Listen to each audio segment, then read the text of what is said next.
we have these crossroads. And you know, either way you choose, your life is going to be different. The universe doesn't exist, but God thinks it does. We have to stop consuming our culture. We have to create culture. Stupidity has a definite evolutionary function. I am all for abolishing stupidity, but before it goes, we should pay tribute to it. Hello, friends, and welcome to the Nonsense Bazaar. We're your hosts. I'm Sequoia Kennedy. And I'm Willow Truman. And we got a whole alphabet soup of nonsense for you today.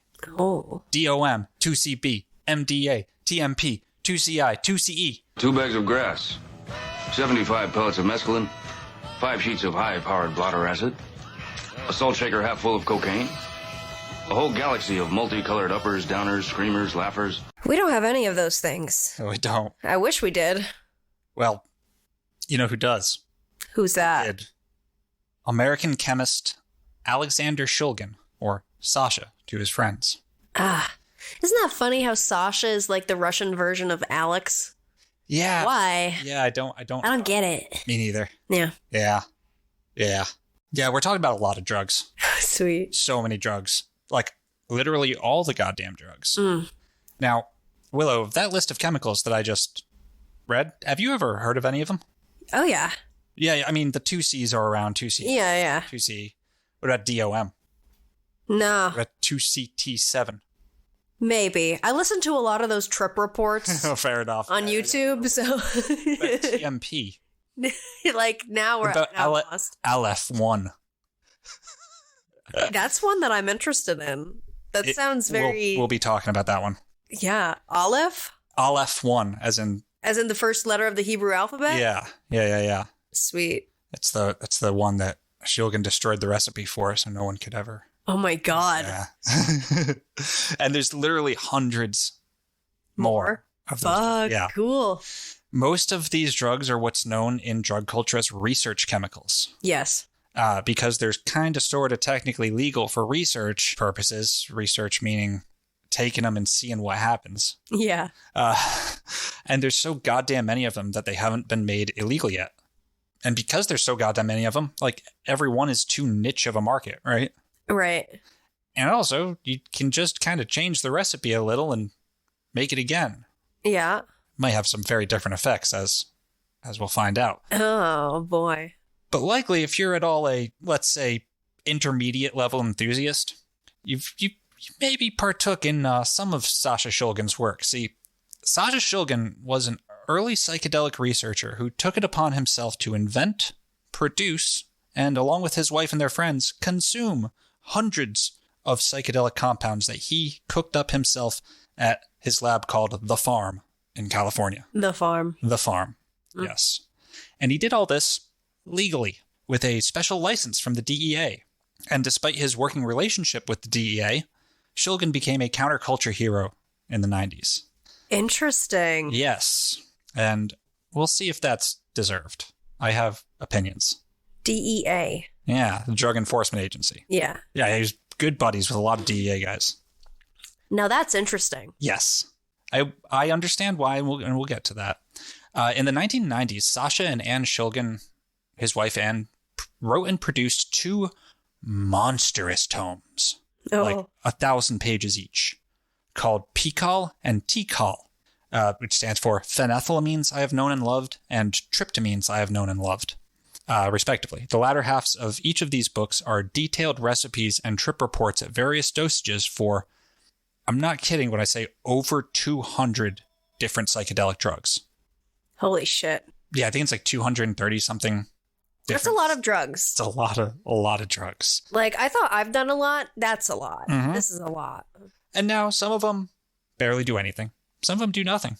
Yeah. Most of them do a lot, though. Yeah. Yeah. And how romantic. We'll get to that. No. Oh boy. Yeah, and all these drugs are all of which are very different. I mean, they thought it was romantic. A lot of people think it's very romantic. It is very romantic. It's also fucking super annoying. Yeah. The subtitle for PiHKAL is A Chemical Love Story.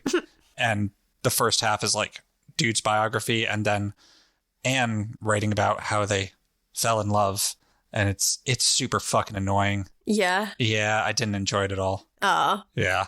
We'll get there. Okay. Yeah. And the latter halves of these books with the recipes are available for free online. Oh. Yeah, you can just go look up the recipes for all these on Arrowwood for free. It's just there. Wow. Yeah. The internet is so great. Yeah. And the Shulgins say that they wanted to make the knowledge available to the public because the government was trying to suppress it or something. Well, if nothing else, Alexander Shulgin did truly believe in psychedelics. And you might have heard a bit of a caveat in there. A little, if nothing else. Yeah. Yeah.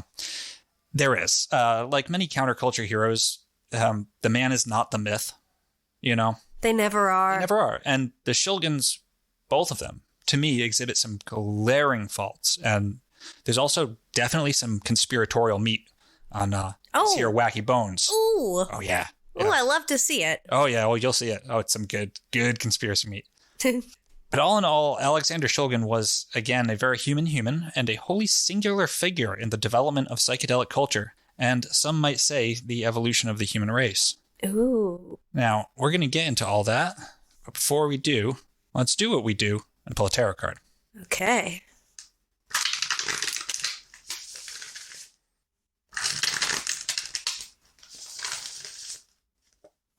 The Star. Cool.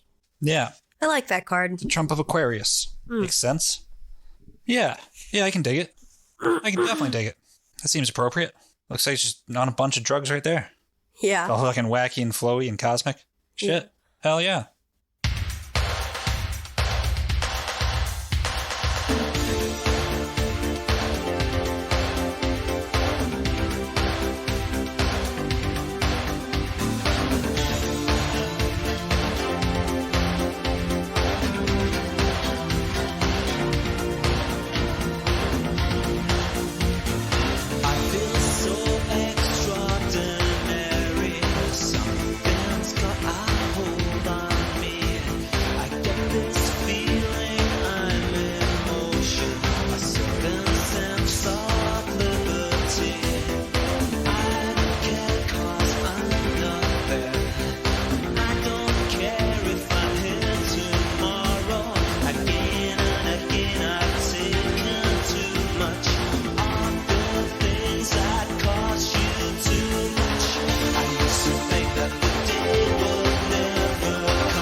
That bass line is second to fucking none.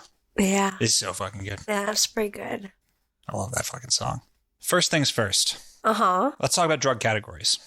Phenethylamines and tryptamines. Yeah. Tryptamines. Do you know what these are?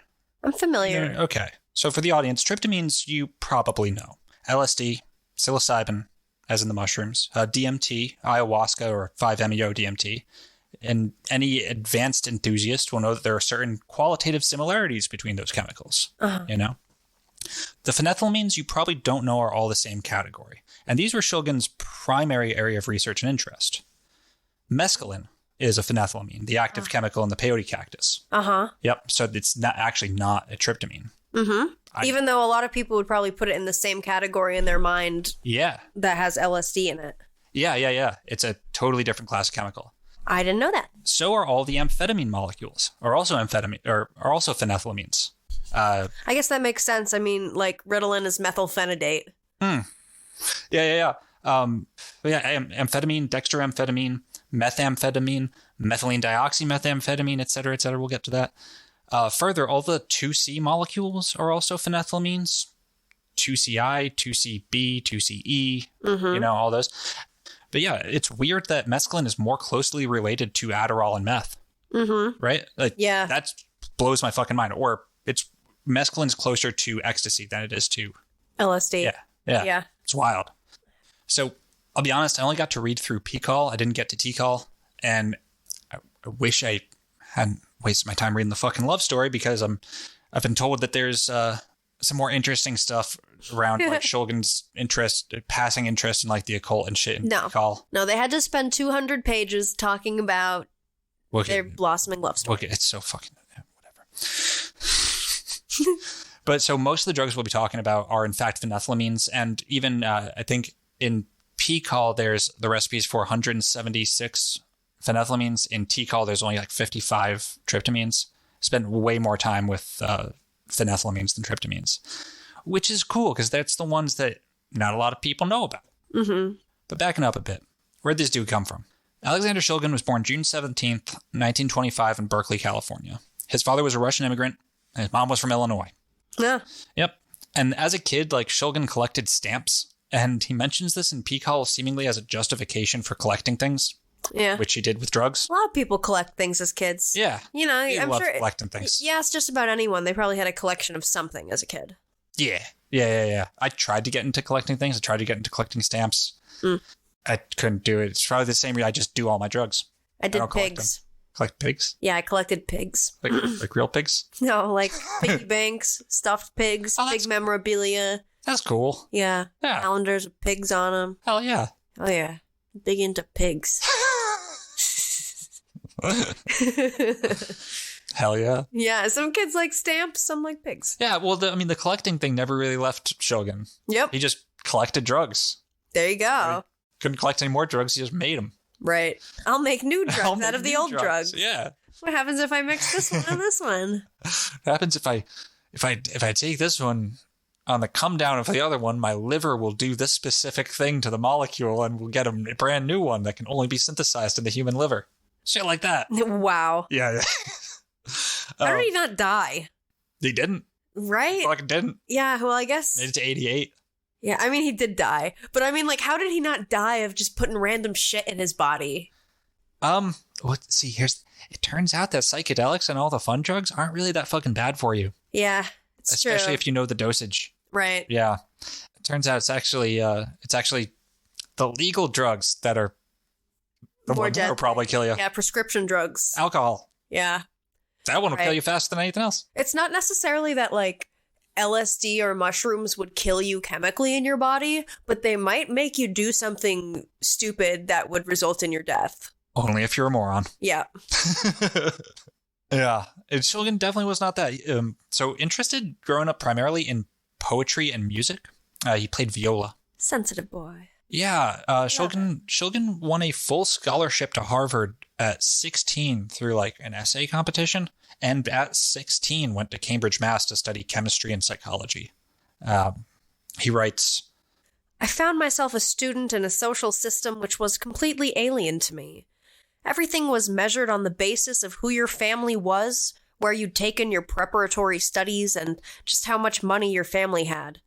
My family was unknown. I had gone to a public high school, and neither my parents as teachers nor I as the son of teachers had any wealth or any immediate prospect of acquiring it. Hence, I rated as a non-person.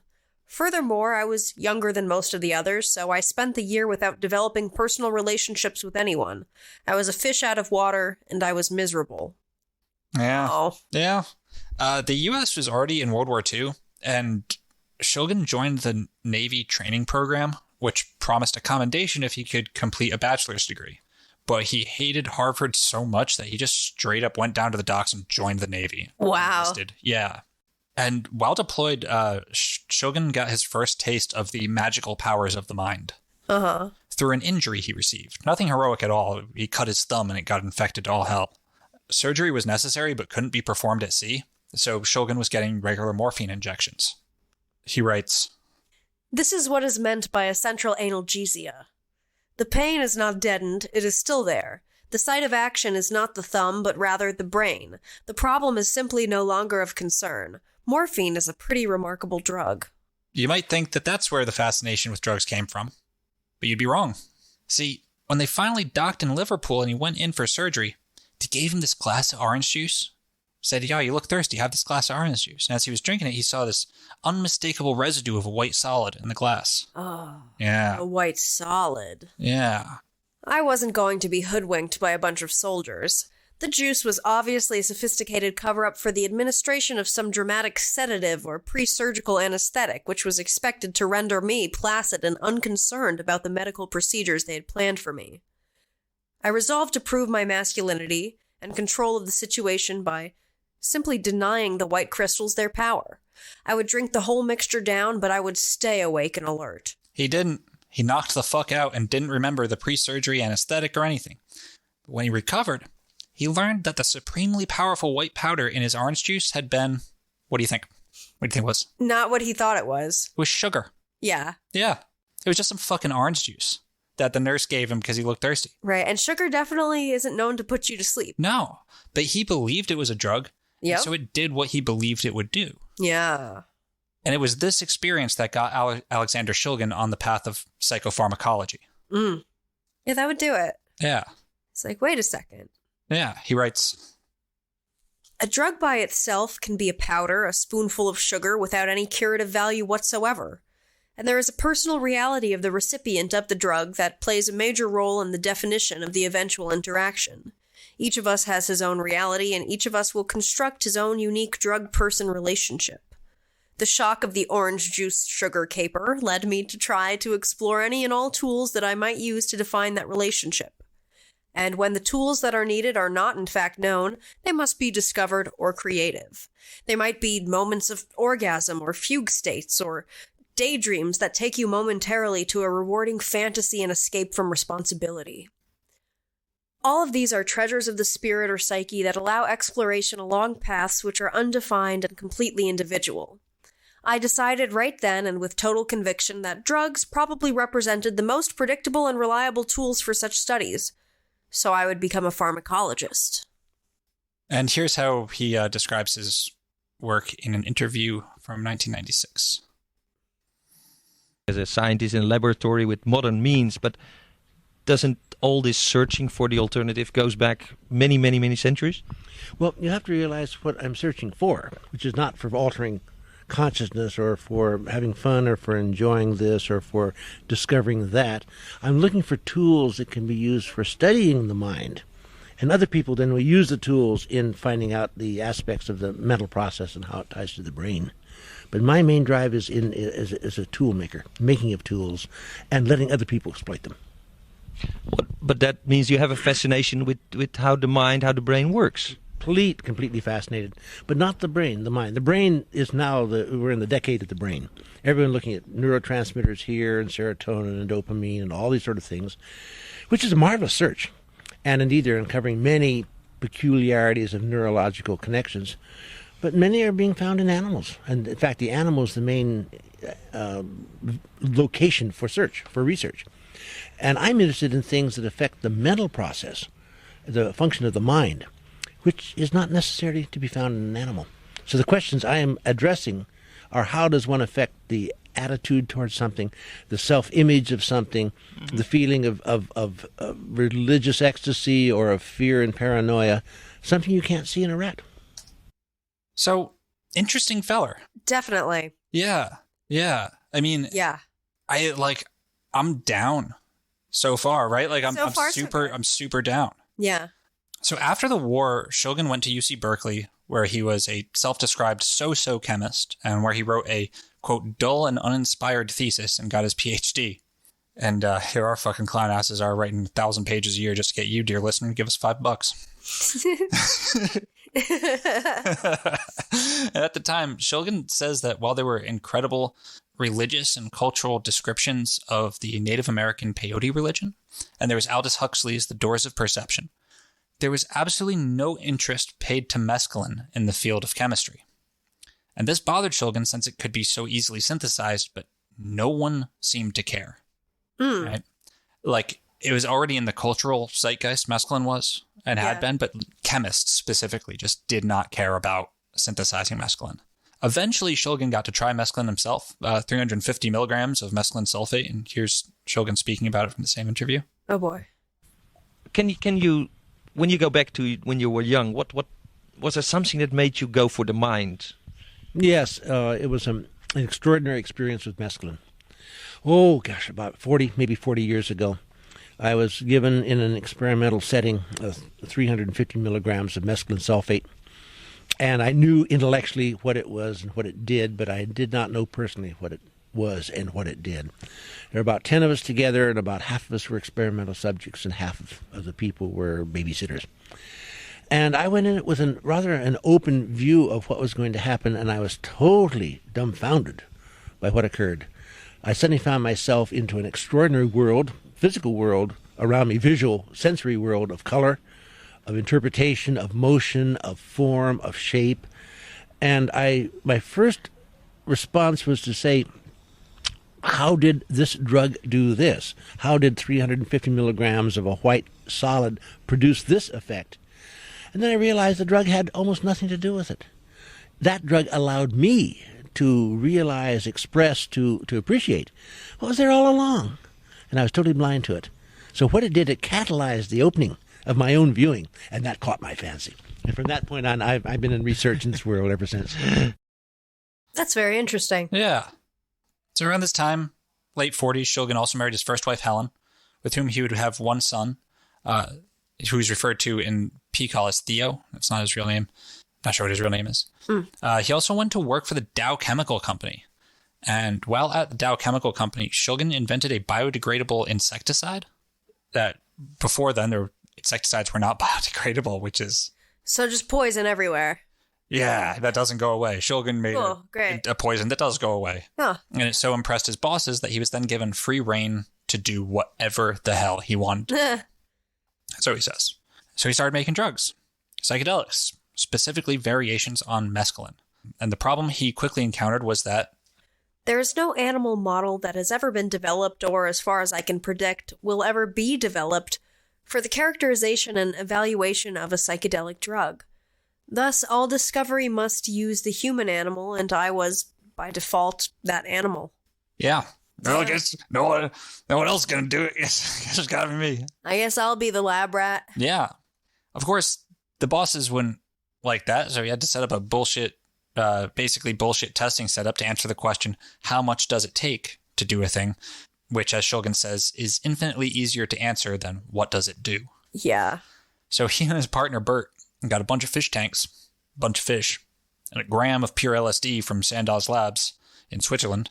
And if you don't know, a threshold dose of LSD is about 25 micrograms, 25 millionths of a gram, meaning that he got a fuck ton of LSD. Yeah. Yeah. Yeah. They dosed the fish as water. Nothing happened. Fish don't trip, apparently. Not that we know of. Yeah. Well, they were looking at the studies that were done with spiders. Yeah. Very different levels of LSD make spiders do fucked up things to their webs. So they weren't actually really looking for results. This was literally just like to show the bosses. Yeah. That they were doing. Just because you brought up the spider thing. Have you ever heard of the thing where wasps can mind control spiders into taking care of their babies? Yeah. Yeah. Yeah, and then it makes the spider infected with this wasp parasite that makes them want to take care of the wasp offspring, and then it makes their webs get all fucked up looking. Yeah. I have heard of that. I forgot about that. That's creepy as hell. Right. Yeah. Well, at this lab, there's just one pretty funny anecdote that I thought it amused me. Shulgin also got from Sandow's a gram of pure psilocybin, the active chemical in magic mushrooms. Mm-hmm. Psilocybin, unlike LSD, is measured in milligrams. And there are 1,000 micrograms in a milligram. Okay. So they're in the aquarium, and Sasha asks Bert, his assistant, to get him the vial of psilocybin. The assistant, Bert, runs off and comes back with a vial and gives it to Shulgin. And Bert says, "Oh, here you go. And in case you were wondering, it's bitter." And Shulgin says, "How do you know that, Bert?" And Bert replies, "Oh, I spilled a tiny bit on my hand and licked it off." And Shulgin says, holding the vial, "Bert, are you sure you grabbed the right vial?" He didn't. Oh, fuck. He grabbed the vial of LSD and licked a giant dose off his hand. Oh, no. And Bert had a great day. Oh, good. He had a fantastic day. Oh, that's wonderful. He had the best day of his life. That's literally, he had a fucking great time. The point is, often one will hear that LSD is odorless, colorless, and tasteless. It turns out it's actually bitter. Huh. Yeah. More you know. At this time, too, he doesn't give much time to in the book, he doesn't give much time to his days at Dow Chemical. He pretty much restricts it to like one sentence. Yeah. Same with what he refers to as Blackwood Arsenal. Okay. Which is not Blackwood Arsenal. That's a fake name. Just like Dow Chemical in the book is referred to as Dole Chemical. Yeah, well, Blackwood, Edgewood. He worked at Edgewood. Yeah. He worked at Edgewood. Oh, fuck. He worked at fucking Edgewood for a while, just like doesn't talk about it. I wouldn't either. Yeah. I think I'd just bury that deep in my mind. Yeah. So, I mean, that's just like one of those things. I mean, and throughout this, like my perception of Alexander Shulgin is that just like that dude loved chemistry, and like that just because you love a certain science doesn't make you a moral paragon. Right. In any sense. Well, it seemed like he loved the idea. He keeps stressing the idea of it wasn't the drug so much as it was my state of mind. Yeah. Like being primed to take the drug and anticipating results. Like, I know that. Have you ever experienced a day where you know you're going to take drugs later that day? Yeah. And for some reason, up until the point where you take drugs, you kind of feel like you're on that drug, almost like your brain is preparing itself to be on that drug. Yeah. Yeah. So I definitely get what he's saying. I do. Yeah, I do too. I mean, I also think that, I mean, you read all his trip report, it's like drugs, he definitely knows drugs do things. Oh, yeah. You know what I mean? Right. But they do things because they impact your nervous system, which then impacts your perception of reality. It's to unlock things that are already inside. Yeah, it's happening inside of you, in the mind. But yeah, point is, homeboy worked at Edgewood. Yeah. Which is where the Army did the first LSD experiments before it was the pre-MK Ultra. Right. Yeah. And a lot of other experiments, too. A lot of other experiments. Like Agent Orange and shit. All sorts of fucked up things. Yeah. The LSD was only just like one small part of it. It was also... What was that one drug that would make you trip for like a week? Oh, it was probably one of the Datura extracts or something. I don't know. Yeah. Well, or it might have been one of the ones that fucking Shulgin cooked up. Yeah, it was like some crazy fucking drug with... I don't remember the name. Yeah. Oh, also, in the late 1950s, a friend of Shulgin's invited him to play viola at a club for wealthy and elite gentlemen in San Francisco. In PiHKAL, this is referred to as the Owl Club. The real name is the Bohemian Club. Yeah, the Moloch people aren't going to like that. Yeah, they're the ones responsible for Bohemian Grove. Yeah. Shulgin just straight up became a member of the Bohemian Club. He writes... The club proved to be a group of gentlemen from a broad array of political and professional backgrounds, leaning somewhat towards the political right and the well-to-do. I wonder if he felt like he did at Harvard in this situation. I don't think so. Yeah. Yeah. Yeah, he felt more like part of the club now. The regular members carried the major share of the operating expenses, but for the actual participants in the stage and concert shows, playwrights, and composers, those who contributed time and effort to club activities such as the orchestra, a couple of bands, and a chorus, the costs were largely subsidized by the club itself. I found the camaraderie to be extraordinary. The modest time investment was completely rewarding, and I developed a number of close friends. Yeah, and despite a short leave of absence, Shulgin returned to the Owl Club and was a member of as of the publication of PiHKAL in the early 1990s. And he makes many mentions of having a great time at Bohemian Grove. Yeah. Not referred to by name, but yeah, dude, just straight up at Bohemian Grove. And like, it's not some fucking Illuminati shit, right? Like, it's not the Illuminati. What it is a bunch of wealthy and well-to-do gentlemen on the political right. Yeah. That meet together and strike deals that they can't get away with doing in public. Right. And it was actually like... And they have a grand old time, too, and they drink milkshakes, and they do little song and dance routines. Oh, they're fucking each other in the woods, just having a great time. They're peeing all over the place. Peeing all over each other, the woods, the trees, the owls, the children, all of it. Yeah. Yep. Kind of interesting, right? Very interesting. Yeah. So starting in the 1960s, Shulgin began testing drugs with a trusted group of friends and developed the Shulgin rating scale. And you'll see this on all sorts of like psychedelic forums and stuff. When people want to pretend to be smart fucks when they're doing drugs. You've got plus/minus, the level of effectiveness of a drug that indicates a threshold action. If a higher dosage produces a greater response, then the plus/minus was valid. If a higher dosage produces nothing, then this was a false positive. +1, the drug is quite certainly active. The chronology can be determined with some accuracy, but the nature of the drug's effects are not yet apparent. +2, both the chronology and the nature of the action of the drug are unmistakably apparent. What does that mean? I'm having trouble understanding what do you mean? Means. The chronology and nature of the action. How long it takes to happen, what it does. Oh, okay. Yeah. So meaning how much information can be yielded about the drug. Yeah. So +2, both the chronology and the nature of the action of the drug are unmistakably apparent, but you still have some choice as to whether you will accept the adventure or rather just continue with your ordinary day's plans. Smoking weed. Yeah. You can get real high and go on a +2. The effects can be allowed a predominant role, or they may be repressed and made secondary to other chosen activities. Right. Like when you're on shrooms, but then like you need to go into the gas station and do something, and all of a sudden it's like you're not high at all, then you walk back out and you're back on shrooms. Yeah. Yeah. +3 is not only are the chronology and the nature of a drug's actions quite clear, but ignoring its action is no longer an option. Yeah. That gas station's fucked up now. You cannot put in your PIN number. I've been What in is some it? weird gas stations before, man. Oh, yeah. The subject is totally engaged in the experience, for better or worse. Do I live in this gas station now? Is this my home now? +4. A rare and precious transcendental state, which has been called a peak experience, a religious experience, divine transformation, a state of samadhi, and many other names in other cultures. It is not connected to the +1, +2, and +3 of the measuring of a drug's intensity. It is a state of bliss, a participation mystique, a connectedness with both the interior and exterior universes, which has come about after the ingestion of a psychedelic drug, but which is not necessarily repeatable with a subsequent ingestion of the same drug. If a drug or technique or process were ever to be discovered which would consistently produce a +4 experience in all human beings, it is conceivable that it would signal the ultimate evolution and perhaps the end of the human experiment. Wow. Yeah. That's a hell of a thing to say. Yeah. Fucking A. God, that reminds me of this one trip report of a guy who invented what he called gacid, which is where he would take acid and then time it to take nitrous oxide well on like the peak of acid. Oh, that'll do a thing. Yeah. That'll fucking do something. And he built a little spaceship room, like a little spaceship terminal in his house, and he would go into his little spaceship console and then do gacid. And like he got fucking obsessed with it.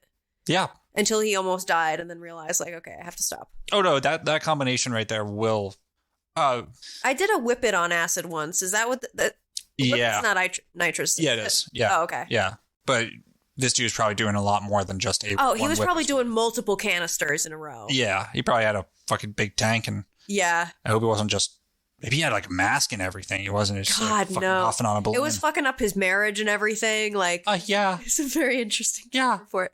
Nitrous is quite possibly the worst thing to develop a habit with. According to him, that would be the +4. Oh, yeah. Yeah. Oh, 100%. That will reliably produce a +4 experience, I'm pretty sure. Yeah, he said like every time. Yeah. Yeah. Like, because I've gotten there on DMT, but not the next time I took DMT or the time after that. It's like it says. Not nitrous is an intense fucking thing on its own. Yeah. Anyway, in the 60s, one of the drugs Shulgin produced was called TMA. And basically, it was like if mescaline made you angry. Oh, no. He said it was no bueno, but the chemical structure intrigued him, so he kept poking at it. He writes, I had a number of projects that I wished to pursue in France. I wanted to learn to speak the language. I wanted to break my father loose from his grief over the death of my mother. And especially, I wanted to put a methylene dioxy group in place of 2 of the methoxy groups in TMA. The 3 methoxy groups of mescaline and of TMA have oxygen atoms that are sticking out from the benzene ring, all isolated like islands. They are not interconnected. If 2 adjacent ones were to get a bridge between them, be tied together, then a very subtle change in the geometry of the molecule would result. The name of the bridged analog would be MMDA. Yeah, I wish I knew more about chemistry, because the way this dude thinks about like the molecule structure and shit, and how he can just like tell that it'll do something based on is really fascinating to me. Like, I have a book on molecules and atoms and like the tiny structures of our world. Yeah. Look into it. Yeah. I should crack it open. Yeah. And MMDA, that's 3-methoxy-4,5-methylene dioxyamphetamine. Oh, wow. Okay. We're getting closer. Yeah. He did it by basically combining nutmeg oil with TMA, the angry mescaline, and got something, quote, without the bells and whistles, the drama of mescaline, but apparently very benign and friendly. He gave it to an artist friend who gave a lengthy trip report. Here's a brief excerpt. It all began to loom in timelessness and beauty. I thought that I was going to enter the Olympian universe. I was not prepared for the Olympian universe. I had been expecting something like a marijuana high. I realized that if I entered the Olympian, that I hadn't yet recovered sufficiently from the last high to hold myself together. Heat swelled in my genitals and rose to my stomach. I felt agonizing and perfect fear. I wanted to ask the others to go back so I could take Thorazine. I couldn't talk. The car swerved around a hairpin bend in the road, giving me another view of the silver-brown grass fur and the vast unwanted dearness of the view. Point is, you ever heard of MMDA? No. Me neither. That's one of like 230. I don't think I want to go to the Olympian. Yeah, no. 1966, Shulgin left Dow Chemical and was recruited by a shady-as-fuck aerospace lab, which I think was just NASA? Yeah, I'm pretty sure it was just NASA. I mean, probably. He just names it like aerospace. He doesn't give it a name. The lab was headed by one Captain Pinkerton. Great code names. Yeah, Shulgin was recruited by a guy who described himself as a finder for some undisclosed government operation. And Shulgin was told when he was recruited, there will be situations in the future in which astronauts might well be exposed to long periods of sensory isolation, and all the potential mental developments that might come along with that particular territory. There is being set up a research program geared to develop chemicals, which could be used to train those astronauts, which might be subjected to long bouts of sensory deprivation. Teach them to roll with the altered states of consciousness that could very well be a consequence of that isolation. This Pinkerton fella sounds odd. Yeah, we're going to put them in little capsules and send them up into space for a long time. We just got to make them be cool with all the weird shit that happens when you're up in space isolated. Yeah. And Shulgin writes about just like the odd interactions that he had with this Captain Pinkerton. I might find myself having to deal with the nature and structure of scientific imagination and how it could be channeled. Or Pinkerton might bring up the subject of mental telepathy and the possibility of successfully influencing another person's thought processes or behavior from a distance. Once it was an exploration of the kind of mental role-playing one might have to do in order to understand somebody else's perspective and motives, as symbolized by the old saying, "It takes a thief to catch a thief." Or another old saying, which was new to me, "It takes a Turk to know a Turk." Shulgin didn't end up... Sorry, Turkish people. Yeah. Yeah, for real, though. Like, what? I had a Greek friend growing up that would always... We had a magnet school nearby us that had a lot of Turkish exchange students. Whenever we would pass by them on the street, she'd roll down the window and be like, "Peh." Really? I'm like, what is wrong with you? It's what I do when I see Canadians. Yeah. Yeah.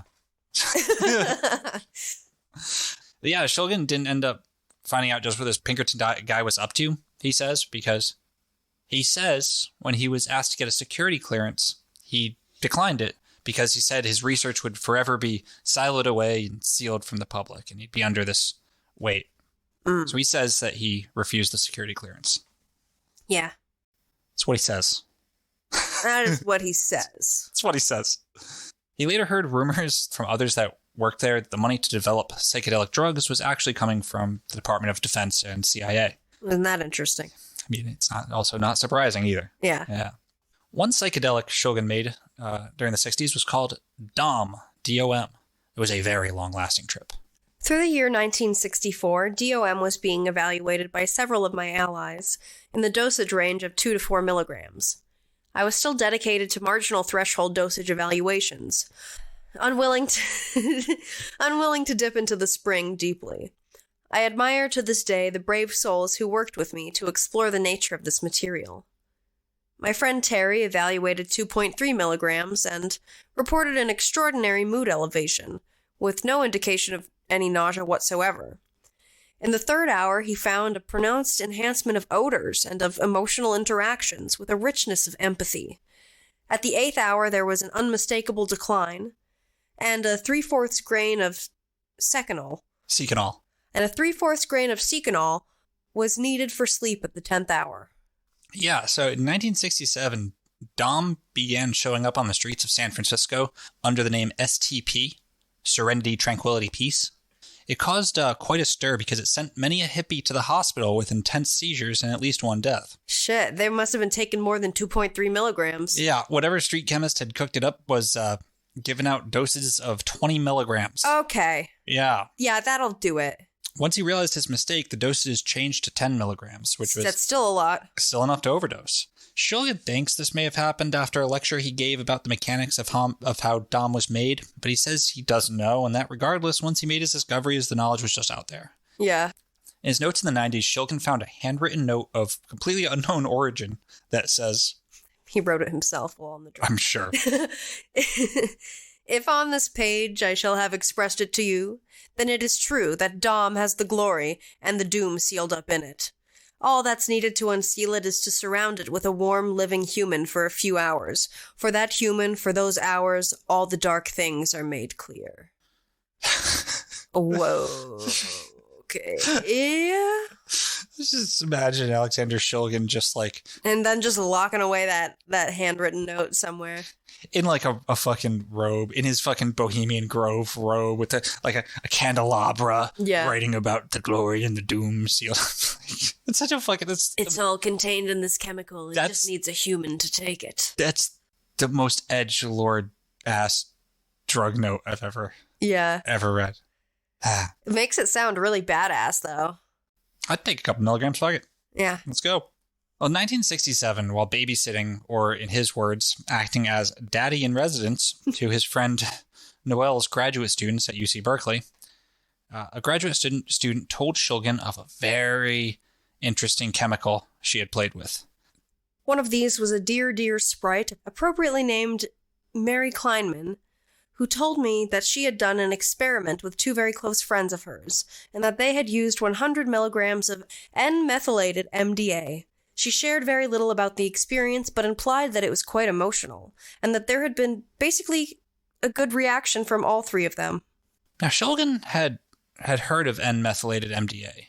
In fact, he had synthesized it at Dow Chemical a few years earlier. But he didn't know anyone who had tried it, and it was actually first synthesized by Merck, the German pharmaceutical, in 1912. Okay. But no use was seen for it. Give it to the Nazis. Well, Shulgin synthesized it again, and he found it quite remarkable. For, you see, N-methylated MDA is also known as 3,4-methylene dioxymethamphetamine, aka MDMA, aka ecstasy. Yes.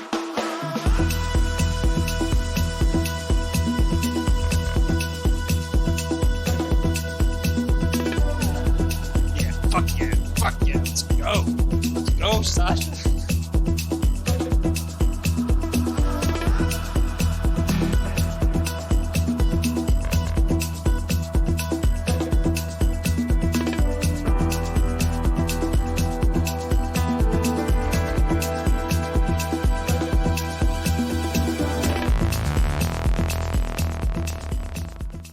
Yeah. Hell yeah. Fucking MDMA, baby.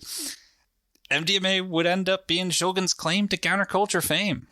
He's the godfather of ecstasy. Yeah. He's the dude responsible for bringing it from the fucking yellowed pages of some 1912 Merck cookbook. Yeah. I'll just imagine I played that sting again, to essentially creating like a fuck ton of modern culture. Yeah. Like, I didn't write this. I'm going to go on a bit of a rant right now because I don't think MDMA gets the fucking credit it deserves at all. I mean, like, okay, look, I'm perfectly honest. If there's a bag of MDMA here right now, I'd eat it. I don't give a shit. Everyone has their poison. Yeah. Some people like Budweiser. Some people like Jack Daniels. Some people like the really strong fucking weed that makes me think about life and death and all the uncomfortable things. I like ecstasy. That's my fucking poison. 3 p.m. on a Monday, but if it was here, I don't give a shit. It's your day off. It's not. We have a lot of shit to do. Yeah. It'd be a weird bonus episode. Yeah, but we have fun doing it. It would just be a very uninteresting bonus episode. Yeah. Yeah. If we were both on ecstasy. Yeah, it'd be super it'd be terrible radio. Oh, I think it would be very entertaining radio. For like 5 minutes. Yeah. Yeah. But MDMA is a huge part of modern music. Mm-hmm. Music festivals, music culture, and psychotherapy as well. And it does not get the credit for that.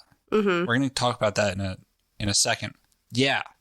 MDMA would end up being his claim to counterculture fame. However, he hated the fame it got him. Yeah. as much as he loved MDMA and he found it to be, I mean, it's the star of the show. Right. It's the star of the show because of what it does. But also, he didn't invent it, right? Yeah. He didn't invent it. He just had the cookbook. Yeah, he made a new method for synthesizing it. That is the method that's used today. Mm-hmm. But also, too, Shulgin was kind of a fucking elitist. Yeah. He absolutely knew why psychedelics were groovy and why MDMA was a world-saving chemical. But Shulgin didn't like that people were just manufacturing it and eating it willy-nilly. See, yeah, that's certainly due to the impurities and contaminants in street drugs for sure. But like also, this dude was friends with DEA agents. He was a member of the damn Bohemian Club, for Christ's sakes. Like, I read the book. The man's arrogant and elitist. Right. Like he didn't want just like lay people having access to it? No, because it seemed like he wanted people to have access. He wanted smart people to have access. Yeah. He didn't give a fuck really about what happened to dumb people. Okay. That's kind of the impression. The impression I get is that for all Shulgin's talk about exploring consciousness and all this shit, the impression I get, and this is a hot take with not a lot of evidence back, it's just my read, right? My read on it is that, I mean, elitist is the right word. I think he believed that there was a class of intelligentsia who had the necessary faculties to truly understand, progressing human race. And I think that he thought the dumb people were just fucking dumb and undeserving. The unwashed masses, sort of, right? Maybe not that harsh, but because he's a dude, right? Like, we all have our flaws, right? Yeah. We all have our flaws, and it's fine, but it's interesting. And I'm only really harping on this because of how much of a hero and like freedom fighter he's sort of seen as, and I don't see it. People are going to fucking hate me for that.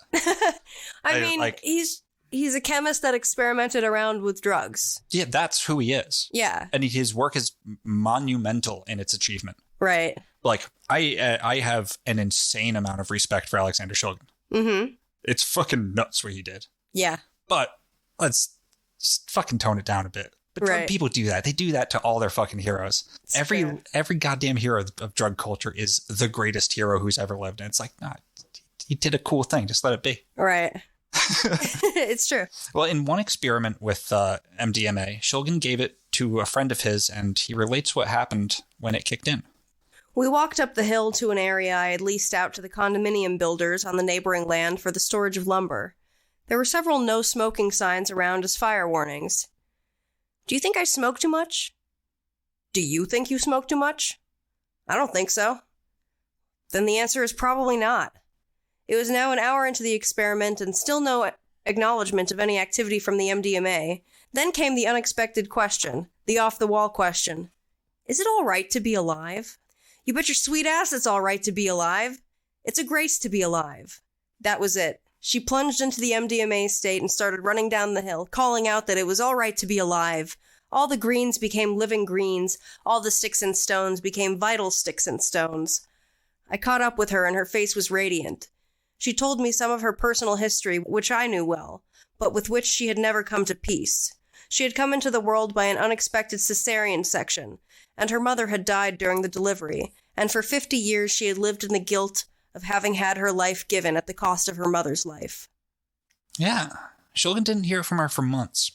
Then he called her, and she related to him that her depression that she had struggled with for like her whole life was gone. Sweet. She was able to let go of it. MDMA is a hell of a drug. Yeah. And Shulgin was directly responsible for getting MDMA into the hands of a bunch of researchers and psychologists. I put that story in there. I put that story in there because of what I was saying earlier about MDMA just not getting the credit it deserves. Mm-hmm. Like, that's an example of what that thing does. Yeah. And one of the things that MDMA has been studied extensively for is treatment of post-traumatic stress disorder. Uh-huh. It works like nothing else, and I know you know this, Willow. Mm-hmm. It works like absolutely nothing else. And qualitatively, like, listen, gets a bad rap. The name ecstasy sucks. If you take MDMA, you're probably not going to find pure MDMA anymore, which breaks my heart. What you want to do is you get 3 of your fucking closest friends, you light a campfire in the woods, take some fucking Molly, you just talk for a while, see what happens. Like, that's all you got to do. Like, that'll fix you up for years. Like, yeah. Yeah. Talking to friends is always good. It allows you, what it does is it cleans the windows. And that's always been an analogy I've used. What I think it does is it opens up people to the ability to give themselves permission to feel things that are usually uncomfortable. Yes. And to share those things. And it makes you love yourself. Yeah. And like see yourself for who you are through the eyes of others and see how fucking cool you are. Yeah. There's a magic there that can really get people out of depression that they can find no way out of. And it's really goddamn unfortunate that it's thought of as like fucking, I don't even know what people think. Oh, it makes you lose all your inhibitions and just fuck everything. It's like, no, that's not what that thing is. Yeah. It's just not. I don't know. I just hate the fucking rap it gets. It sticks in my craw. But Shulgin was directly responsible for getting MDMA into the hands of a bunch of researchers and psychologists. There was an elderly psychologist referred to by Shulgin as Adam. It was Dr. Leo Zeff, if you've ever heard of him. Yeah. Yeah. So Leo Zeff had like been secretly using psychoactive drugs with his patients for years. I almost said on his patients, but it actually wasn't. Like he would always take them first and know what they did and shit. And Shulgin introduced Zeff to MDMA in 1977.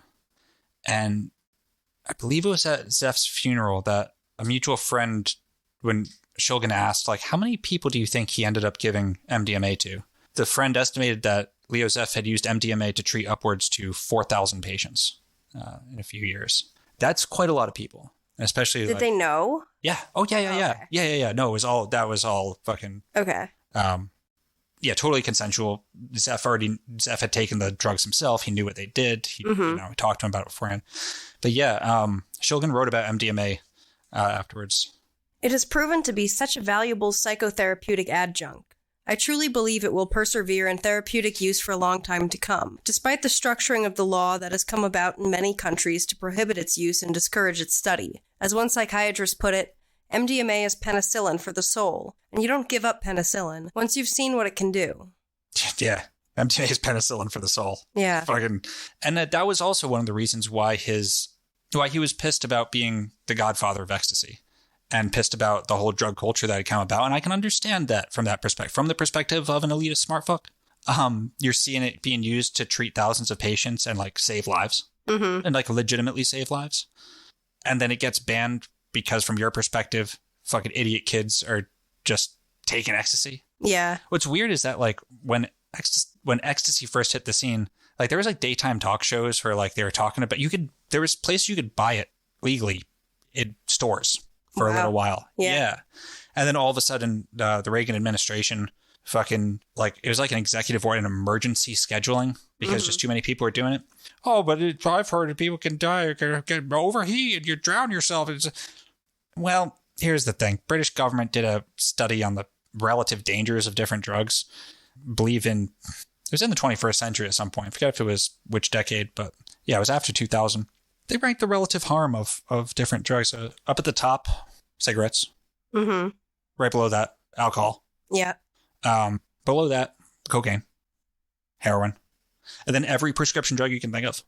On the safest side, the three safest in order from safest to third safest are psilocybin mushrooms, safest, LSD, MDMA. Mm-hmm. Fucking British National Institute of Health says MDMA is the third safest drug that they have. Well, there you go. Including legal ones. So, Jesus Christ, get all these psychedelics off Schedule 1. What the fuck are we doing? Yeah, so Shulgin cooked up all these weird drugs and crazy bullshit at his lab called The Farm in California. It was a compound. He had a compound. Yeah. Yeah. And the reason he was able to do all this was because after his stint at Dow and after his stint at the weird lab with Captain Pinkerton, Shulgin went through his friend Bob Sager, a DEA agent, and he got a special license to produce psychedelics, which is just what he did at the compound. I think he had chickens too. Yeah. But yeah, he did all this again with full blessings of the DEA. Essentially, he was allowed to make, invent, and consume drugs that, according to Shulgin, should be researched and studied and utilized to further expand the limits of human consciousness. And yet, Shulgin was also giving lectures to the DEA on psychedelic drugs, teaching the DEA how to understand them, what they are, what they do, while the DEA is ruining the lives of people who believed in and engaged in the very same things that Alexander Shulgin was. Yeah. And I get it. It'd probably be better for the DEA to know what they're dealing with, but it still doesn't sit right with me. In 1988, Shulgin wrote the reference book for DEA on psychoactive drugs. He wrote their book for them. It wasn't until after the publication of PiHKAL and TiHKAL that the DEA fucked with him. And they did. They raided the fuck out of his lab, hit him with a bullshit like storing something illegally charged for a bunch of grand, but he couldn't do his shit anymore. But Shulgin says that he wrote these books because he feared that the DEA, under a new regime in the 1990s, was going to crack down on him, and he wanted to make sure that his research was published and couldn't ever be suppressed. And good on him for that. But I can't help but wonder, considering he worked directly with the DEA under Reagan and the era of Just Say No, which was in large part a response specifically to MDMA. If Shulgin should be considered a hero of the groovy outlaw class, if the DEA hadn't signaled that they weren't happy with the farm, would Shulgin have published PiHKAL and TiHKAL at all? It's a valid question, even if it's only as a reminder that humans are all humans and shouldn't be canonized too easily. And at the same time, here's Shulgin answering two questions from that same interview we heard earlier. And what I'm saying is I can't place this dude. I really have a hard time placing him. Other than he believed in himself and he fucking loved making and taking drugs. Right. Maybe that's the extent of it. Yeah. And maybe he thought that like, oh yeah, like the knowledge of these things is more important than whether people are having fun with them right now. Yes. Yeah. Yeah, but then there's always revolutionaries like you alchemists who go seek nature, seek science, seek a way first to help themselves, to do the internal alchemical work, but then it goes out in the world, doesn't it? Mm-hmm. True, but I don't believe, other than the satisfaction of getting this information into the public, that I'm a power seeker. Because I find that is a trap. I've seen it in other people, a trap that allows people to actually begin compromising their own principles very cleanly and very neatly for the sake of accruing power, wealth. It's the same thing. I think that the satisfaction is what lives beyond you. And indeed, that's why we have children, that's why we have families, that's why we establish relationships, and that's why some people paint art, some people write poetry, and some people make chemicals. Mm-hmm. It's a way of leaving something that is lasting and may be of value. Otherwise, with your death, you are a flame that's gone out, and nothing else. Like he clearly wanted. He clearly wasn't trying to suppress consciousness and suppress drugs. No, it seems like to me he was very interested in spreading that knowledge. But was also willing to let the people who were just trying to make money or have fun with it, like, go to jail if it meant that he could do the work. Right? Yeah. But I guess that is the scientist archetype, right? Sorry, there's always the evil scientist. Not that Shulgin was evil, but it's the amorality of science, you know? Or the star in a lot of ways. I think he perfectly fits the star. Yeah. That giving back to the world aspect. Or the long view type thing. Yeah. Well, that's for later. We got more fun drug stories to tell. It's true.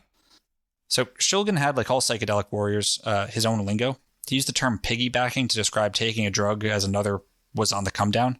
In one case, he took something called MDOH and piggybacked it with MDA, aka sassafras, methylene amphetamine, the brown molly, figuring that because of the chemical structure, his liver would do something weird with the combination and make a brand new drug. He wasn't wrong, but the resultant combination gave him terrible jitters and anxiety, so he did something he never did. Smoked weed, which resulted in one of the most insane accounts of time dilation I've ever heard. My note, written at 8:31 p.m., stated that there was considerable subjective time passage, out of proportion to the clock's activity, but that music on the radio had no pitch distortion at all. The next entry was made a couple weeks later at 8:35 p.m., and I had just felt another wave of slowing hit me. And just as the second hand finally made it all the way around the clock face to 8:36 p.m., there was yet another wave. I was getting scared. Yeah, he writes in a very lyrical way. It's hard to like that's not a sentence I thought was. That's not what I thought the sentence was going to be. Yeah. Yeah. But yeah, so he tries to distract himself by playing piano. Well, first, like, time is slowed the fuck down, but the music on the radio is at the same pitch. Where, like, when you slow music down, it gets slower. Yeah. You know, it changes the pitch. So he tries to distract himself by playing piano and notices that the sound is still correct despite the time dilation. My fingers were somewhat sloppy, but the pitch was absolutely correct. I thought, if a second takes so long to pass, why doesn't the pitch, at so many vibrations per second, seemed to be way down there, basso. Could it be that the sound receptors in my ear are also somehow slowed down? So that everything is right back up there in sync again? That makes no sense. He calls his friend George to ask him for help. He ends up on the phone with George's wife Ruth to keep himself grounded while George is on the way. And Shulgin has to put the phone down and go to his office to get something and completely forgets that Ruth is on the phone. The phone was off the hook and Ruth was at the other end waiting. I had completely forgotten her and hoped that she had waited for me. I made it back and she was still there. Sorry to be so long, I got distracted. How long do you think you were away? 20, 30 minutes? You were gone 1 minute, or a few seconds more than a minute. So the factor was about 20-1 between the clocks. So every minute he's experiencing is 20 minutes. Yeah, so it's just taking an hour or so, but he thinks he's in his house for fucking weeks. Yeah. What's really interesting about the story is that none of these drugs do this alone. Sure, yeah, weed can dilate time, but not like that. Yeah. And the MDA-MDOH combo didn't do it until the weed was added. The resultant experience was a very, very strange gestalt generated by Shulgin's own body and mind. Right? That's very interesting. That's wild. And then there's Aleph 1. This is the intellectual psychedelic. No seductive sidelines to capture your interest. I want an hour to expand upon each minute. How to record concepts.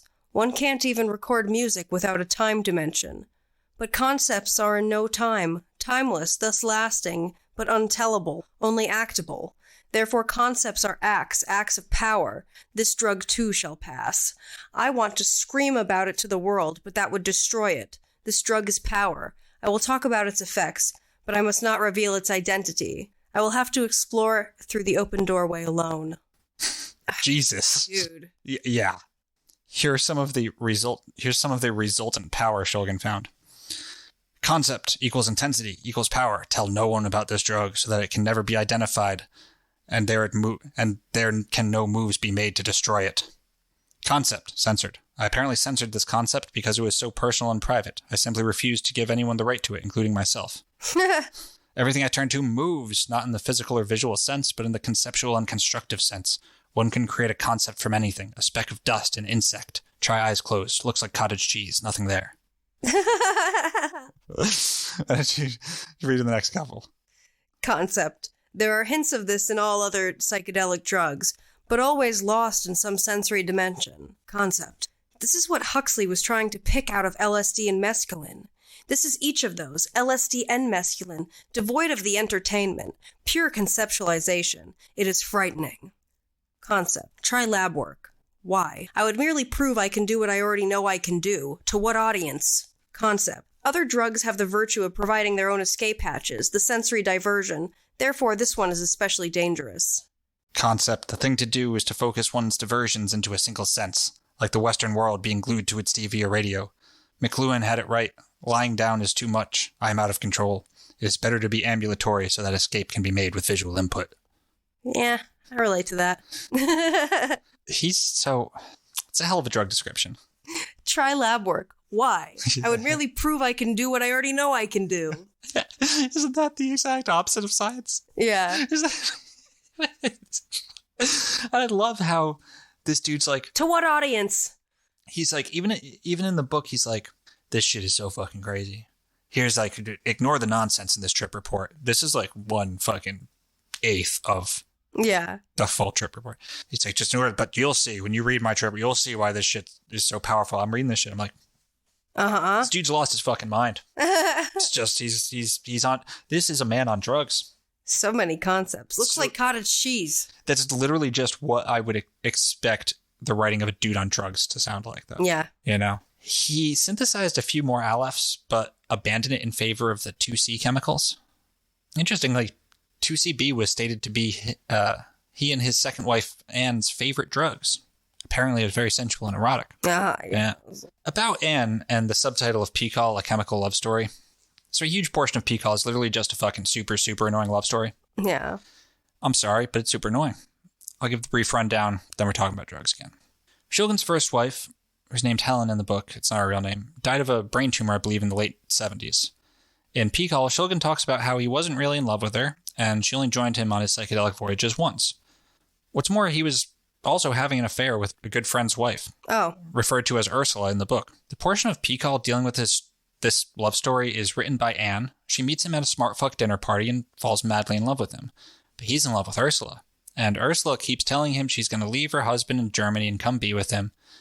But Anne's in love with Alexander, and so he basically starts dating Anne, but like being very open about how he's in love with Ursula. And Anne is like, oh, but I love him, so I'll just endure. Sounds healthy. Right. Surprise, Ursula never makes good on her word, and Anne and Sasha get married. It all seems very unhealthy and super annoying. Yeah. Yeah. Yeah. Yeah. It's about the gist of it. Great. Yeah. But she'll do drugs with him, so. Oh, she loved doing drugs with him. Yeah. Yeah. I mean, they realized they were both in love, and it's quite detailed. Yeah. Yeah. Anne also was a member of Mensa and the daughter of a U.S. consul in Trieste.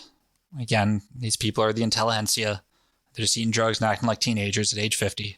Maybe it has to do with my own jaded ass, but I could not care less. Yeah. Yeah. Anyway, Anne and Alexander did eat a fuck ton of drugs together. And to round this out, I've just got a couple of example drugs from PiHKAL and TiHKAL. Cool. Yeah. And for each I've pulled an excerpt from the comments section and an excerpt from the experience report section. But there's also, and what's truly fucking insane is the recipe sections. Like, they're these detailed and complete recipes. As much as I have some problems with these books are fucking monumental achievements. Yeah. Even without considering any cultural implications and shit. And like, I'm not going to bore you guys with the recipe excerpts from each drug because as wild as it is that exists, it doesn't make for good radio. And I don't understand chemistry at all. So I don't get anything out of it. But the fact that they're there is the wild part, right? So PiHKAL has 179 different drugs in it and TiHKAL has 55. I bet not a goddamn one of you could even name 50 psychoactive drugs. First, just to illustrate, we're going to go with what the recipe for MDMA looks like in this book. Synthesis. From MDA, a solution of 6.55 grams of 3,4-methylene dioxyamphetamine, MDA, as the free base, and 2.8 milliliters formic acid and 150 milliliter benzene was held at reflux under a Dean-Stark trap until no further H2O was generated. About 20 hours was sufficient and 1.4 milliliters H2O was collected. Removal of the solvent gave an 8.8 gram of an amber oil, which was dissolved in 100 milliliter CH2CI2, washed first with dilute HCl, then with dilute NaOH, and finally once again with dilute acid. The solvent was removed under vacuum, giving 7.7 grams of an amber oil that, on standing, formed crystals of N-formyl 3,4-methylene dioxyamphetamine. It's literally how you make the drugs. Yeah. Right? Like, these are detailed. These are fucking lab reports. Yes. Yeah. Free. Online. Just go do it. Don't go do it. I'm not encouraging anybody to go make MDMA. No, we wouldn't. I was being sarcastic. We would never do that. This is a comedy podcast. Never said a serious thing in my life. Don't do drugs. Yeah, so about that, I didn't even finish reading the quote that I pulled. Yeah. I got about halfway through and... Oh, you get it. Right. The whole quote that I pulled is about 1/8 of the total synthesis method. Right. And it should be noted that the synthesis method is what MDMA labs have used since the book was published. Mm-hmm. Yeah. But we know all about MDMA. Yeah. What are some drugs we don't know about? How about 2CT2? 2CT2! That's my favorite robot from Star Wars. Oh, yeah. 2CT2? Yeah. Okay. With 20 milligrams, there is a neutralness to this. I am at the maximum, and I am asking myself, am I enjoying this? The answer is no, I am experiencing it. Enjoyment seems besides the point. It is rather intensely matter-of-fact, +3. Is it interesting? Yes, but mostly an expectation of further developments. Is it inspiring? No. Is it negative? No. Am I glad I took it? Yes. Not glad. Satisfied and contented. This is a controlled +3, no threat. The body is all right. Not superbly healthy, but okay. Of no interest either way. If I were to define the body's state, I would have to define it in image. The image is of a not comfortable state of being clenched. Clenched? Well, carefully bound in control. It's also worth noting that these different trip reports don't necessarily come from Shulgin. They could be from him. One could be, the 20 milligrams could be from him. Or his 22 wife. Could be from his wife or his buddies, his bunch of friends doing the shit. So yeah, we can trade off on these. Cool. If you want to do the 22? With 22 milligrams. A slow onset. It took an hour for a +1 and almost another 2 hours to get to a +3. Very vivid images, eyes closed, but no blurring of lines between reality and fantasy. Some yellow-gray patterns a la psilocybin. Acute diarrhea at about the 4th hour, but no other obvious physical problems. Erotic lovely. Good material for unknown number of possible uses. Can explore for a long time. Better try 20 milligrams next time. With 25 milligrams, I was at a +3 in an hour. It is most difficult to do even ordinary things. I took notes, but now I can't find them. This is much too high for anything creative, such as looking at pictures or trying to read. Talking is okay. And to my surprise, I was able to get to sleep, and a good sleep, at the 7-hour point. Extensions and commentary. There's considerable parallel between 2CT2 and 2CT7, and both have proven to be excellent tools for introspection. The differences are largely physical. With 2CT2, there's more of a tendency to have physical disturbances, such as nausea and diarrhea, and the experience is distinctly shorter. With 2CT7, physical disturbances are less common, but you're into the effects for almost twice as long. Both have been frequently used in therapy as follow-ups to MDMA. All 3 tweetios of 2CT2 have been made and looked at through human eyes. Excuse me, all 3 what? Tweetios. Okay. I don't know what that means. Tweetio. I think it might be a nickname. I don't know. Maybe it's an analog. Elon Musk's new cereal. Yeah. Yeah. Eat Tweetios.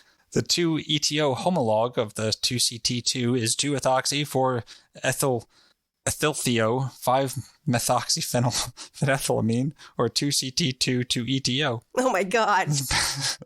Benzaldehyde has a melting point of 73 to 75 Celsius. The nitrostyrene intermediate is a melting point of 122 to 123 Celsius.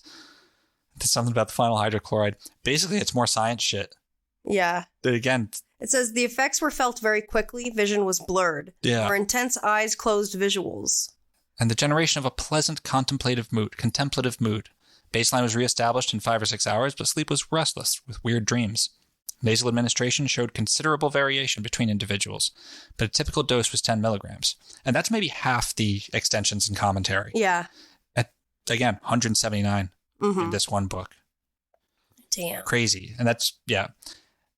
I picked the parts that were easiest for the layperson to understand. Mm-hmm. The ones that I barely could keep up. Right. 2CT7 is another one, and this one has also killed a bunch of people because people were snorting it thinking it was Molly. Yeah. Yeah. And it does very different things nasally, and it's very variable. One time I was really, really stupid, and I would never, ever do this again in my entire life. You know, you're out on the town, you're in the city, you're partying, you're like, who's in the bathroom that I can do drugs with? What stranger here has cocaine? I want some. So you just, you find a stranger that has a bag of white powder and they offer you a bump and you take it. And oh my God, that wasn't cocaine. That wasn't what I thought it was. Now I'm hearing voices coming out of the vents all night. Yeah, the Shulgin special. Yeah. Never. Yeah, see, I don't have to worry about that problem. No. As a 6'3" bearded man, no strangers are giving me their drugs. Yeah. Maybe bully him into it though. Next, how about 2CI? Fun story. Buddy of mine went to a Smartfoot college. He was about 2 or 3 years older than me. I was a senior in high school, and he got his ass a bunch of 2CI for research. That was a weird summer. Yeah. That's all I'll say about that. Oh boy. With 15 milligrams. Comfortable onset. Most notable are the visuals. Patterning like 2CB. Persian carpet type. Very colorful and active. Much more balanced emotional character, but still no feeling of insight, revelation, or progress towards the true meaning of the universe. But at 5.5 hours, drop off, very abrupt, then gentle decline. I would like to investigate museum levels. Don't know what a museum level is. With 16 milligrams, there was an immediate alert within minutes. As usual, it was only an awareness, then nothing happened for a while. In retrospect, I see some type of activity or awareness within 40 minutes, which then builds up over time. The peak was at 2 hours and seemed to maintain itself for a while. Near the peak, there was some hallucinogenic activity, though not a lot. The pictures in the dining room had color and pattern movement that was fairly detailed. Focusing on other areas, such as walls or the outside of the house, produced little activity, though I tried. There was certainly a lot of color enhancement. There was also that peculiar aspect of the visual field having darkened or shadowed areas. These darker areas seem to shift around to some degree. That aspect seems to be similar to 2CB. I don't think I was more than plus 2.5 at the peak. Coming down was uneventful. I was down within 6 hours. I had no problems driving home, nor were there any difficulties with sleep. There were no body problems with this material, and I ate like a horse. Nice. With 16 milligrams. The 16 was a bit much, I realized, because my body was not sure of what to do with all the energy. Next time I'll try 14 or 15. However, my conversations were extremely clear and insightful. The degree of honesty was incredible. I was not afraid to say anything to anyone. I felt really good about myself. Very centered, in fact. A bit tired at day's end. Early bedtime. Yeah, I've heard emotionally numb used for 2CI. Someone who isn't me said that. Yeah, that's interesting because that's not what's reported in these. Yeah, well, as Shulgin says, things are very variable. Yeah, people. Totally. Got really different brains. Yeah, like this feller's centered might be my numb. Right. You know, and the extensions and commentary. The frequent comparisons between 2CI and 2CB stem, without a doubt, from a bit of chemical suggestion. The two compounds have structures that are truly analogous in technical terms. In one, there is a strategically located iodine atom, and the other, an identically placed bromine atom. These are directly above and below one another in the periodic table. And what is particularly maddening to the synthetic diddler is that they cannot be lengthened or shortened or squished around in any way. You can't make a longer or a narrower version of a bromine atom, as you can with, say, a butyl group. You've got what you've got, like it or not, no subtle variations. All right, how about a difficult drug now? Oh. 5-MeO-PYRT. Okay. This is a tryptamine. So this is like the 5-MeO is like 5-MeO-DMT, but it's not DMT, it's PYRT. So with 3 milligrams and smoking it. Yeah. I inhaled the vaporized sample at 10 past noon. There was quite a rush. There were none of the shifting shapes, colors, and forms of DMT, nor was it acute with clarity or energy, as with my many experiences with 5-MeO-DMT. The effect was intense, but not terrifying, with a full-body buzz, and with humming resonance as I fell backwards into something where all memory was lost. I was told that at 18 past noon I was unconscious. Something over an hour later I started flailing, rolling about, quivering and shaking, and had very constricted pupils. In another hour I was able to talk lucidly, but quietly. In yet another hour I was nauseous and tried for the bathroom, but didn't make it. The people who were watching me were alarmed. My actions were scary, and my skin looked funny for several days afterwards. There were long-lasting properties of this. My first exposure was with perhaps a milligram smoked. Also, the effects were substantial, with rough edges and minor dysphoria. Fun. Didn't sound that fun. With 4 milligrams smoking. This was the freebase. I remember the pipe and the inhalation, and with the pouring of a small glass of scotch, I settled down in front of the TV to watch a rerun of Star Trek. That was it. I came to sometime later in the front room of a professional ally of mine, who had by chance discovered me walking down the street near his house. I do not recall, nor have I been able to regain any memories of the time I was out there. I apparently experienced no physical discomfort from the drug. In fact, I distinctly remember feeling very comfortable when I awoke. Clearly, this compound is some weird-ass shit. Yeah. Yeah. Extensions and commentary. Again, as with other compounds in these writings, there is an irresistible urge to present generalizations. But with this particular material, there are obvious unresolved problems with both dosage or duration. As such, I am limited to the few comments provided above. Dosage? A very few milligrams parenterally, but with smoking such small amounts, it is hard to accurately estimate the actual dosages received. Duration? One subject could be fine the next morning, and another could still be aware of wrongness a week later. I'm uncomfortable with any compound that seems to be widely variable in its impact on different people. There is another message of warning. Here one must accept the eloquent argument that, for the structuring of an experiment with an unknown and thus undefined new drug, there must be observers present who are both sober and sympathetic. The heroic and macho, I'll do it my way, can lead to both psychological problems and physical risks. As with scuba diving, always work with a partner. Now there's at least one substance that we know of that was left out of PiHKAL. That's LF1. Yeah. That's the one that made Shulgin go fucking crazy and think he was master of the universe. Right. It's also known as DOT. And he didn't put it in there because he felt it would be dangerous to both the public and to the chemical to put something out there with so much power. So much power. But you can get it. Huh. It's a research chemical. You can buy it. Okay. And many people on drug forums have tried it, and it doesn't seem all that special. Like, really, at all. I'm super confused by it. Could be very well that Shulgin's experience was just his experience. Yeah. Yeah. Another one of those subjective drug experiences. Too much of a smart guy to think that he made up all that power and how important those concepts are. Right. Yeah. So in 1994, 2 years after the publication of PiHKAL, the DEA raided his lab. The agency requested that Shulgin turn over his license for violating the license's terms, and he was fined $25,000 for possession of anonymous samples sent to him for quality testing. And in the 15 years preceding the publication of PiHKAL, 2 announced and scheduled reviews failed to find any irregularities.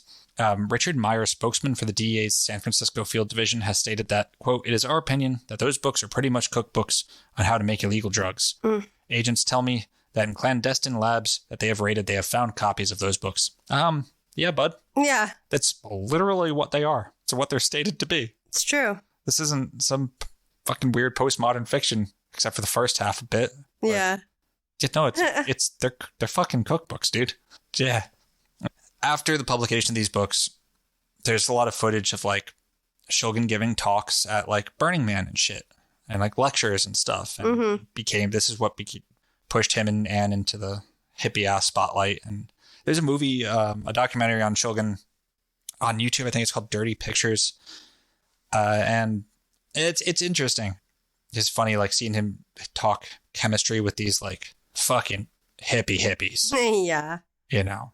But in 2010, at the age of 84, Alexander Shulgin had a stroke from which he largely recovered, but soon developed rapidly progressing dementia that would color the last 4 years of his life.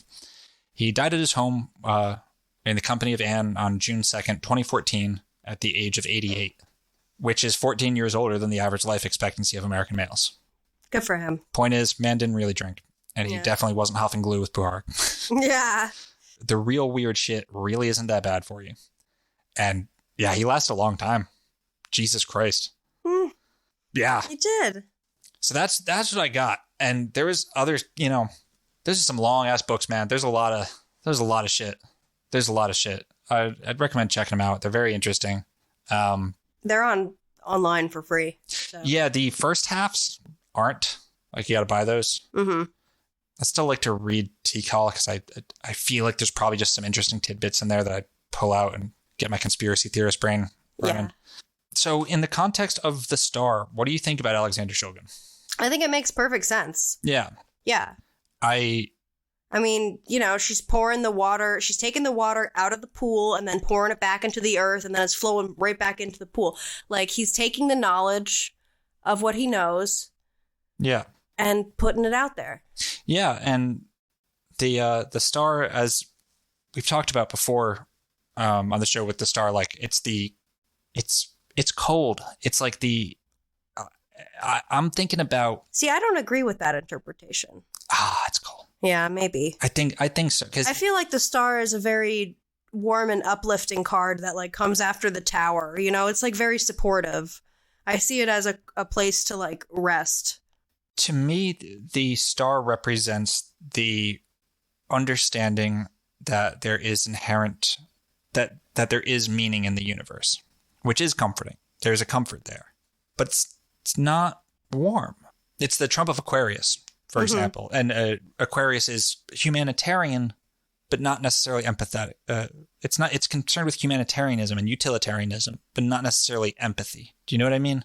Yeah, I guess I have a different personal interpretation of the card. Yeah, fair enough. And it is one of the cards that is on a different place in the Tree of Life in the Thoth deck than in the Rider-Waite-Smith. Right. Which does matter for what the meaning is. That's like the one that Crowley changed. And if you look on the Thoth deck, like, yeah, it's beautiful, but it's the cold blues, and it's the yeah, you know, and it's the Trump of Aquarius. Because like I'm thinking about the whole playing ball with the DEA. Writing a book for him and like doing something for the. Well, it is very like supportive and that can take on that cold humanitarian sort of way. Yeah, utilitarianism, like the benefit of the many versus the one. You know, fuck the kids who just want to party. Yeah, the government says they got to go to jail. That's what they're doing. We're interested in developing the human race, right? Which I don't agree with that perspective. I don't like cops, but. you know? Yeah. But I think, and honestly, like, that's probably what the people at Bohemian Grove think they're doing too. Yeah. You know what I mean? They're wrong and they're the devil, but, you know. Right. That they think that they're working for the betterment of the human race and the human species. Right. Right. And I feel like that's probably why Shulgin got along with them. And that's probably why they got along with his drugs. It's not about the drugs. It's about societal structures and evolving as humans and blah, blah, blah. Yeah. Human potential bullshit. All that stuff. You know, that whole fun game. Now, I want you to do a little bit of wild speculating before we sign off. Okay. I'm capable of that. Just like, you got all these weird-ass psychedelic drugs. Uh-huh. You got the maker of it a stone's throw away from CIA and all that shit. Mm-hmm. How much you think Shulgin's weird drugs were involved in some of like the MK Ultra sub projects or like other shit, like just drugs that we don't necessarily think of that aren't the LSD that always gets trotted out? Well, like just riff on that idea for a second. I mean, yeah, duh. Okay. You know, they're getting bored over there. They're doing anything. Yeah. Trying to stick shit to the wall, throw it, whatever sticks. Like, maybe if we give them this thing, it'll do something. Yeah. I mean, it's just, it's interesting to me. Like, I did like run a search for, you know, Alexander Shulgin conspiracy theories and shit. And it's mostly just about how he was part of the Bohemian Club, obviously, right? But there's, I don't know, it's just one of those funny things, like the LSD is always trotted out in that context and shit. Mm-hmm. It's like, there's a lot of others. There's a lot of other drugs out there that like you wouldn't be able to name, you know, that do all sorts of wacky shit. Well, this also really helps.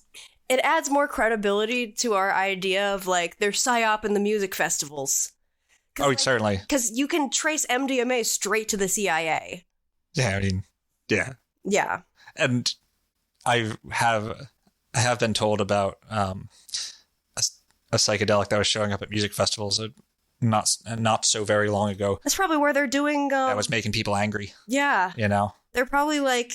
I mean, God knows if it's on purpose or whatever, but, you know, you test out a batch of your new whatever at the festival. See how it affects the people. Right. It's a controlled environment. Yeah. It's a fucking control. And like, listen, that might sound like I'm paranoid, like I'm about to start wearing a tinfoil hat. I'll still go.